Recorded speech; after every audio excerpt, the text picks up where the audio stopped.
Ladies and gentlemen, boys and girls, it's Diego here in northern Florida near Pensacola with the lovely Karina in Bogota, Colombia, as we wait for our K1 visa to get adjudicated at the Service Center in California, and we are in month number 9. So we still have a little ways to go.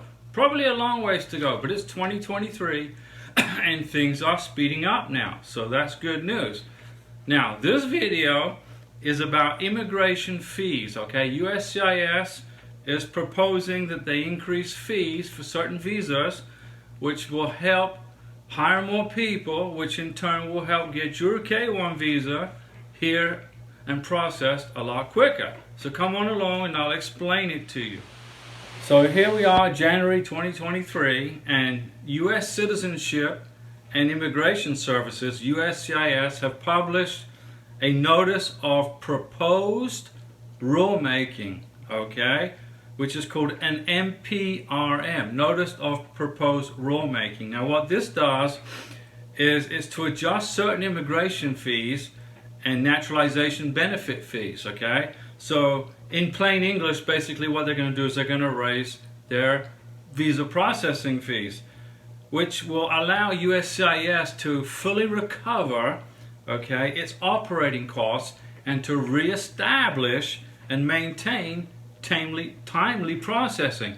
So immigration processing got slower and slower and slower because people were not filing for visas, which means immigration didn't have any money because 96% of all USCIS processing is paid for by you and I in our visa processing fees, okay? So immigration wasn't getting the money, so they weren't able to continue the people, so they laid off people, which means that visas went from, K1 visas went from 6 months processing to a 13 to 16 month processing from NOA1 to NOA2, which isn't good.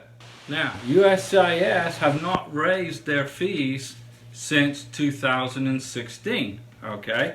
Then we had the COVID, okay, which because people were not filing for their visas, this dropped the revenue of USCIS by 40%, okay, which they depleted their cash reserves, they put in a hiring freeze, and workforce attrition reduced the agency's capacity to timely adjudicate cases. So that's why we have such a long wait time, okay? Now, as the COVID went away, pandemic levels went away, people started filing K1 visas, but USCIS didn't have enough people to adjudicate them. Now they got the money, okay, but they didn't have the manpower or the womanpower to adjudicate the visas, okay? So the demand went up and the workload, the employee level was still low, okay? Then they had, the humanitarian problems in Ukraine, and then there's asylum seekers from Afghanistan, and then we have, asylum seekers crossing into the United States from Mexico, which has taken away manpower and womanpower from your K1 visa, okay? So USCIS is going to propose that they increase the fees. Now, some of the ideas that USCIS is proposing is that they're going to fully recover the operating costs, which means they can hire more people, which they're doing. They're hiring more people. And the K1 visas are processing significantly faster. Even though you don't see it, it's actually happening. Okay?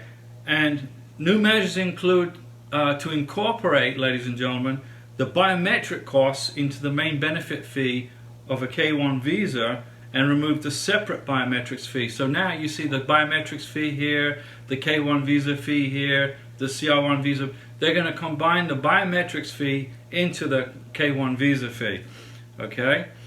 And this basically is to try to speed up the process, make it more efficient. Now, now this proposed rule, ladies and gentlemen, these ideas, okay, will start the 60-day public comment. So basically, you and I have 60 days to make our opinion known on this following the publication of the NPRM, okay, in the Federal Registry, okay? Fees will not change, so our visa fees will not increase until the final rule goes into effect, Okay? After the public has had an opportunity to comment, and then USCIS will finalize the fee schedule in response to the comments. Okay? And public engagement will start hosting these public comments on January 11th, 2023. So if you want to raise your fees to speed up your process, you have an opportunity on the public comment line at uscis.gov to post your opinion. So speed up the process, raise the fees, hire more people, and get your K-1 visa in 6 to 8 months instead of 16, 15, 14 months. Sound good? Sounds fair to me. Now, I've already processed my visa for my fiancée, Karina, so we've already paid off $535, so if the fee goes up, okay, but we still have to pay the biometrics when we get to that point. You have a great day, ladies and gentlemen, and we will see you in the United States of America, and hopefully soon you will get your visa in 2023. Thanks for watching.